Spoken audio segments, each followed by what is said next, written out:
relative to each other, and they can all see into the rocket. Let's also say the rocket is initially at rest, and the thrusters are switched on the instant the photon is released. Now, since both observers are at rest at this moment, they will both measure the photon as having the exact same wavelength. It's blue. But what about when the photon reaches the middle of the rocket? Well, we know someone inside will see it as green. But what about a stationary observer outside? Well, to them, the photon has just been moving through ordinary flat spacetime. So it must look blue, just as blue as it was when it was emitted. So what's the deal? How can the same photon look green and blue at the same time? Has the equivalence principle been violated? The answer is no. It matters a lot to this measurement who is doing the observation. Consider this. After the photon is emitted, the rocket accelerates. It's speeding up. So by the time the photon reaches the middle of the rocket, everyone inside is now moving at high velocity relative to the source when the light was emitted, and relative to the observers outside the rocket. So it makes sense that the photon as measured inside will look different. It'll be redshifted. This is the Doppler redshift, because the observer in the middle of the ship is moving very quickly away from the source. By the time the photon makes it to the top of the rocket, well, the rocket will be going even faster, and this is why it appears red.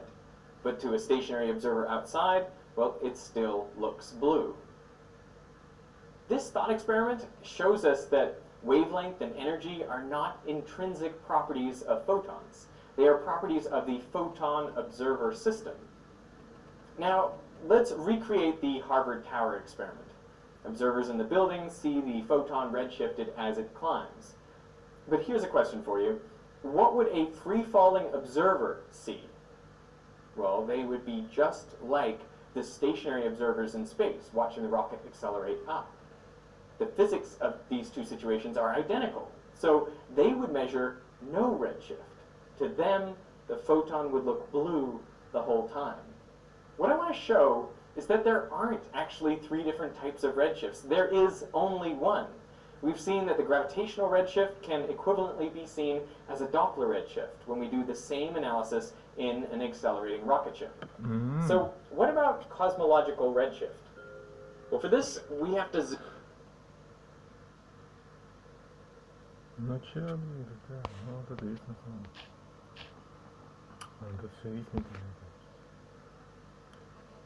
Спасут ли вас $300 в день? А 1000? Это изменит вашу жизнь? Присаживайтесь. Они могут появиться на вашем банковском счете. Ну да. Халява, халява. Ну да. We have to zoom way out Разводят на выходе. past our solar system, the Milky Way galaxy, our local cluster of galaxies. We want to zoom so far out that the galaxies in the observable universe are like molecules in a fluid, the cosmic fluid. At this scale, we can treat the whole universe as being smooth and uniform. Cosmologists say it is homogeneous. And just as you don't notice the individual molecules in a cup of water, at this scale, we don't notice the individual galaxies in the cosmic fluid. And the cosmic fluid looks the same in every direction. There is no preferred orientation. It's said to be isotropic. Now what you'll notice is that the cosmic fluid is spreading out. It doesn't matter where you look, you see the same thing. Things moving apart. The density of the cosmic fluid is decreasing over time. And this is the basic property of an expanding universe. We can draw some coordinates on the universe. We could pick any different coordinate system we like, but one way it's often done is to make a coordinate system that expands with the cosmic fluid. So there will be certain observers whose coordinates don't change over time. And these are known as co-moving observers. They are at rest with respect to the cosmic fluid. By the way, on Earth, we are not a co-moving observer. Our galaxy is moving at 600 kilometers per second relative to the cosmic microwave background radiation. Now, let's pick two co-moving observers a large distance apart and have them exchange a photon. Its wavelength will be stretched by the amount the universe has expanded during the photon's journey. This is the standard picture of cosmological redshift. But now consider a bunch of other co-moving observers along the path of this photon. Each one absorbs the photon and instantaneously emits another, identical to the one they measured. Now each successive observer will measure a slightly longer wavelength than the observer before them, the photon stretching out just as you'd expect in an expanding universe. But the reason they would give for this redshift would be different. To each observer, their neighboring co-moving observers would appear to be moving away from them in locally flat spacetime. So they would attribute the increase in wavelength to the Doppler shift, just due to the relative motion between them. The entirety of the cosmological redshift, then, can equivalently be thought of as the result of a long series of Doppler shifts. What we've seen is redshifting is not something that happens to a photon itself. Instead, it depends on what's happening to observers at the point of emission and absorption of that photon. And because of this, there are actually not three different types of redshift, there's only one, described by a single underlying mathematical framework. They only look different depending on your frame of reference. Now, it can be convenient to talk about expanding space when you have two co-moving observers exchanging a photon over vast distances in an expanding universe. Then the photon's wavelength is just stretched by the amount the universe expanded during its journey. That's nice and simple. But you can equally well describe the redshift by a long chain of Doppler shifts, no expanding space required.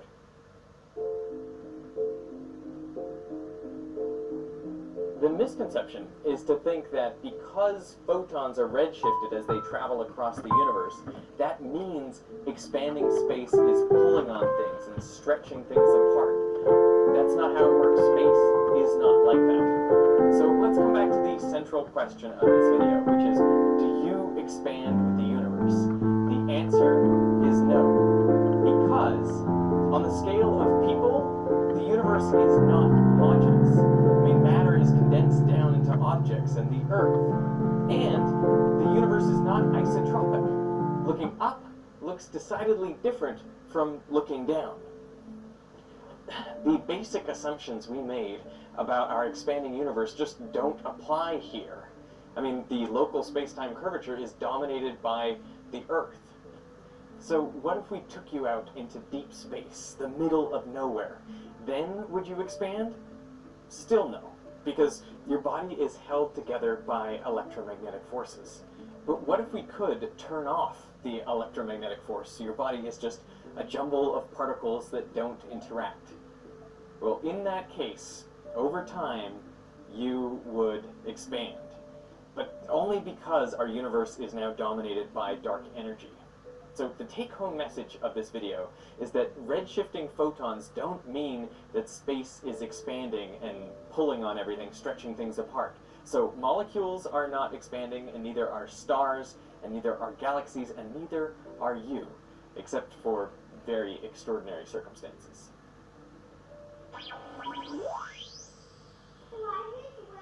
That tells you it's recording.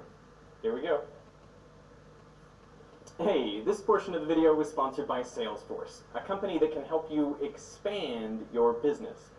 The world is transforming right now, and a lot of people are working from home or working from anywhere, accelerating the shift to doing business online. And Salesforce Essentials can help your business adapt to the evolving needs of customers.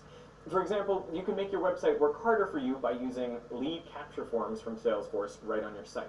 You can then generate new business and develop relationships with customers right from your CRM. To get a message out or to share a special promo, Salesforce Essentials helps you target the specific customers you want, whether that's broad or focused. You can also help customers find answers with a Help Center page.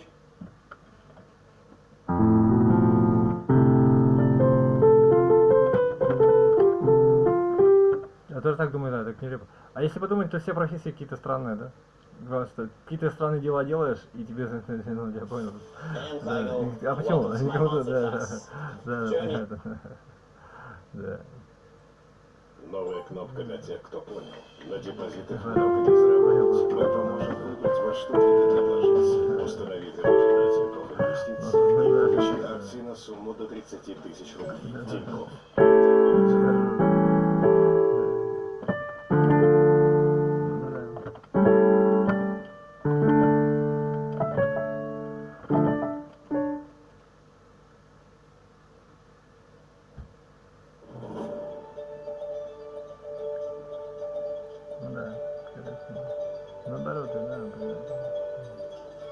This video was sponsored by Caseta by Lutron.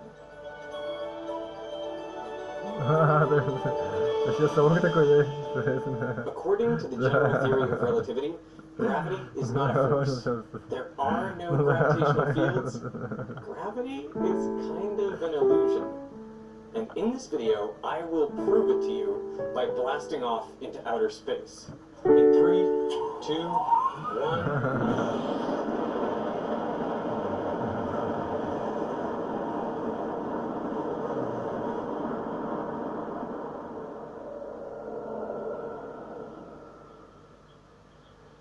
Albert Einstein said the happiest thought of his life was imagining a man falling off the roof of a house. What made Einstein so happy about this wasn't Schadenfreude. It was the realization that this man, while he was falling, wouldn't feel his own weight. He would be weightless. And anything he dropped on his way down, well, it would remain stationary relative to him, or moving in uniform motion. The whole situation would be just like if you were in deep space, not near any large masses, with your spaceship at rest or coasting along at constant velocity. Here, you would feel no weight. Objects would remain stationary relative to you, or if you give them a push, they would move in a straight line at constant velocity. And you would be the very definition of an inertial observer. You're not accelerating, not in a gravitational field. All the laws of physics apply in your reference frame. Meaning there is no experiment you could do to distinguish your inertial reference frame from any other. Now here comes the big leap. Einstein looks at these two scenarios and says they are equivalent, not just similar. Physically, they are exactly the same thing, which means man falling from roof is not in a gravitational field. There are no gravitational fields, and he is not accelerating. He is an inertial observer just like Rocket Man. Whoa, whoa, whoa. I mean, okay, I can see how both of these observers feel weightless, but man falling from roof is clearly in a gravitational field. I mean, he's right next to the Earth, and he's obviously accelerating. His speed is increasing by 9.8 meters per second every second, a fact that will become painfully apparent when he crashes into the ground. I know that these two situations look very different, but Einstein's equivalence principle tells us the one thing to focus on, the experience of the observer. If they feel weightless, then they are in an inertial frame of reference, every bit as good as Rocket Man's out drifting through deep space. Imagine if Rocket Man, coasting along at constant velocity and not paying attention, comes upon a planet, a long way off in the distance.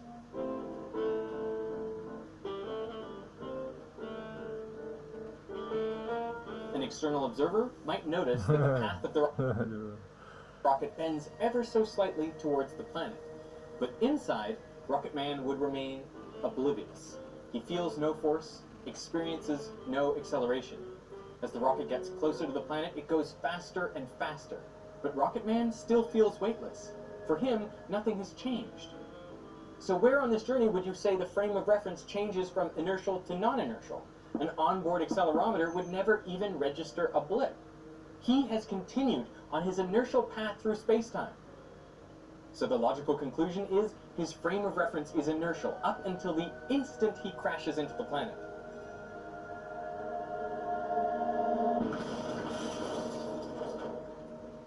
Okay, so how do you explain the curved path of his rocket without gravitational forces or gravitational fields? The answer is curved space-time. First, focus on Rocket Man's observation that the whole time he felt like he was moving with constant velocity in a straight line.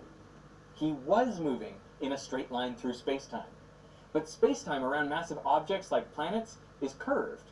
So that's why his path appeared curved to a distant observer. Now this isn't as unusual as it seems. Airplanes, for example, always try to fly the shortest route between cities. Essentially, they just go in a straight line. But since the Earth's surface is curved, the shortest path doesn't look like a straight line. These shortest paths over curved surfaces are called geodesics, and we use that same word, geodesics, for the straight line paths followed by inertial observers through curved spacetime. Here's another analogy. Imagine you and a friend are standing 1,000 kilometers apart on the equator. Now you both set off due north.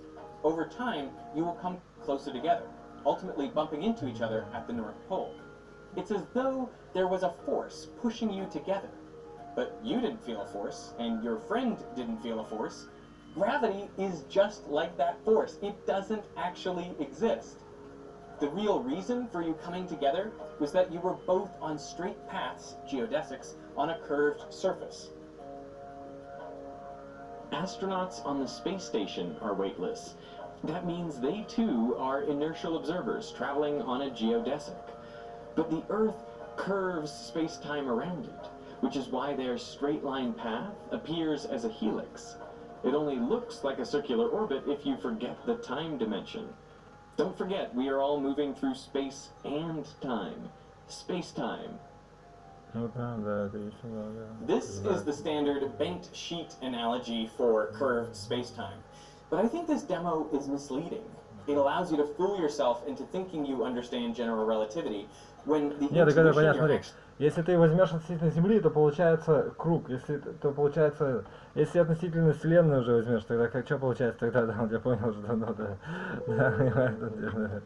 Никому не надо. Да. Жизнь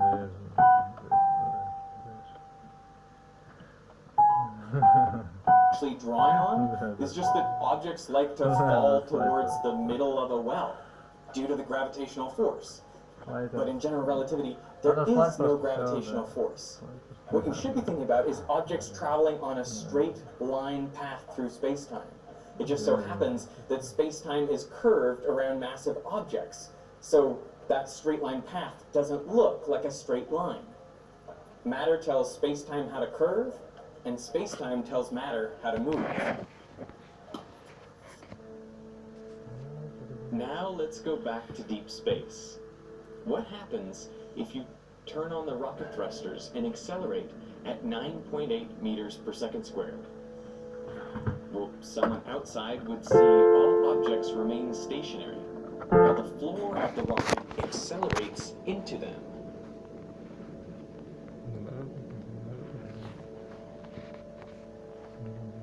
Inside the rocket, everything would appear to accelerate down to the ground. You feel a force pushing up on your feet, the same force that's pushing up on you as you watch this video. This situation feels exact on you as you watch this video. On your feet, the same force that's pushing up on you as you watch this video.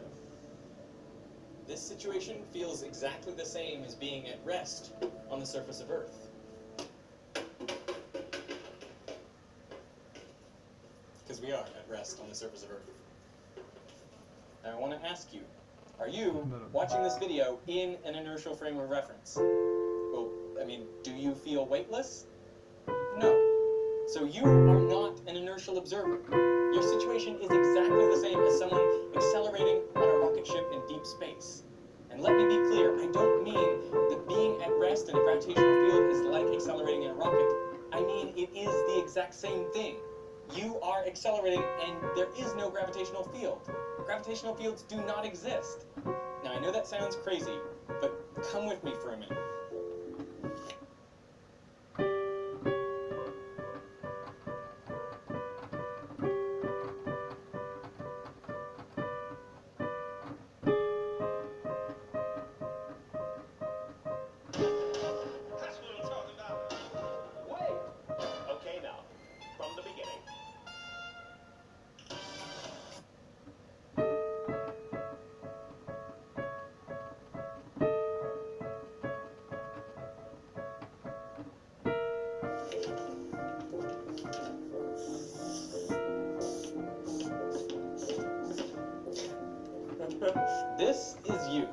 In standard Newtonian physics, we draw your weight force, force of gravity pushing you down, and the normal force from the floor pushing you up. We say these forces are equal and opposite, so there's no net force on you, so you are not accelerating. But in general relativity, gravity is not a force. You have no weight, so the only force on you are these normal forces pushing you up. So you are accelerating upwards, but I'm not moving up. Relative to what? I mean, relative to the flip chart and the floor and basically everything in this room. But all of those things are in your frame of reference, which you know is not inertial. Relative to everything in my rocket ship, I'm not accelerating. What you need, if you really want to measure your acceleration, is someone in an inertial frame of reference. Like the guy who fell off the roof. And he would see you accelerating up at 9.8 meters per second squared. I think what this shows is that what an acceleration really is it's a deviation from a geodesic. You can't follow a straight line path through space-time because the floor prevents you from doing that. It applies a force upwards on you, so you're accelerating up. But if I'm accelerating up, and so is everyone else around the world, and presumably the whole surface of the Earth, then shouldn't the Earth be expanding? No. It is possible for you to be accelerating even though your spatial coordinates are not changing. I will show you one equation from general relativity. This says that the second derivative of your position with respect to time is equal to your acceleration, that's just f on m, and if you were in flat space-time, well, this is exactly what you're saying. If you're accelerating, your spatial coordinates have to change. But you're not in flat space-time. And this term is related to the curvature of space-time, and this is your velocity through time squared. You don't have to worry about the details here. The point is, your position can be not changing. This can be 0, which means your acceleration must be exactly equal to this curvature term times your velocity through time squared. So in curved space-time, you need to accelerate just to stand still. A lot of this may seem more complicated than Newtonian physics, but one classical mystery looks a whole lot simpler in general relativity, which is why all objects fall at the same rate. Now, I have made a number of videos on this topic, and I would always give the standard Newtonian explanation. The only force on a free-falling body is its weight, g(mm) on r squared, which equals its mass times acceleration. You can cancel the object's mass on both sides of the equation, hence all objects will have this same acceleration. The mystery is why we could cancel these two m's. The one on the left was gravitational mass, the property of an object that creates and experiences a gravitational field, while the m on the right is inertial mass, a measure of resistance to acceleration. Why should these two conceptually different properties be numerically identical? Scientists have spent a lot of time and effort experimentally testing down to around 1 part in 10 trillion that these two types of mass really are the same. But in general relativity, there is no mystery. All objects appear to fall the same way because they're not accelerating. They're just following straight line paths through space-time until they encounter something that stops them. Like the objects in the rocket ship, they appear to accelerate at the same rate because they're not really accelerating. It's the floor accelerating into them. Now, a lot of this might seem pretty far-fetched, as it did back in 1915 when Einstein proposed it. So he very cleverly came up with a measurable prediction that scientists could make to test his theory. Imagine that this rocket ship is coasting through deep space. If you shine a light beam across the rocket ship, well, it'll do exactly what you expect. Light travels in a straight line and hits a point on the opposite wall at exactly the same height as the source. But now, what if this rocket is accelerating? Well, to an external observer, they're still going to see the same thing, light traveling in a straight line. But inside the rocket, during the time it takes for the light to travel across the cabin, the rocket will have sped up, so by the time it hits the other wall, it'll hit a little lower than before.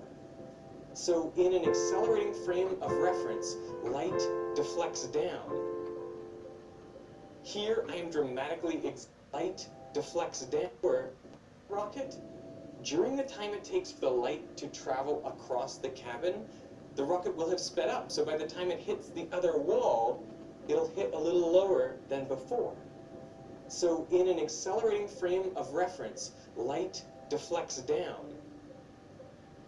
Here I am dramatically exaggerating the effect. Even if I were accelerating up at 10 Gs, which would probably kill me, the deflection would be on the order of the width of a proton. Still, it shows that an accelerating frame of reference will bend light. So, Einstein reasoned, light must also bend when it passes a large mass. But where do you find a mass large enough?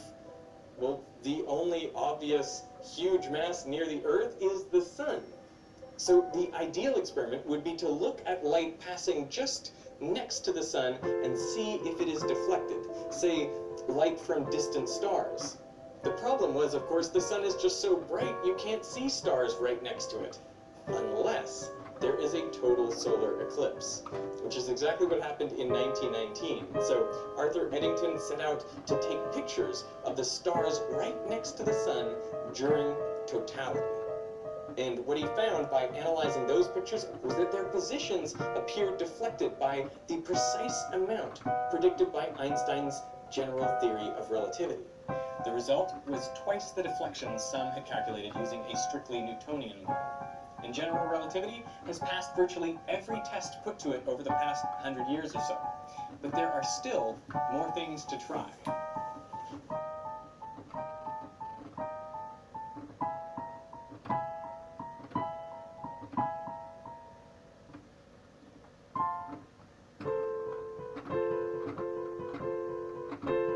Gagner jusqu'à 1 200 € dans les prochains jours. Oui, c'est possible. Grâce au seul système clé en main qui a généré 6 millions.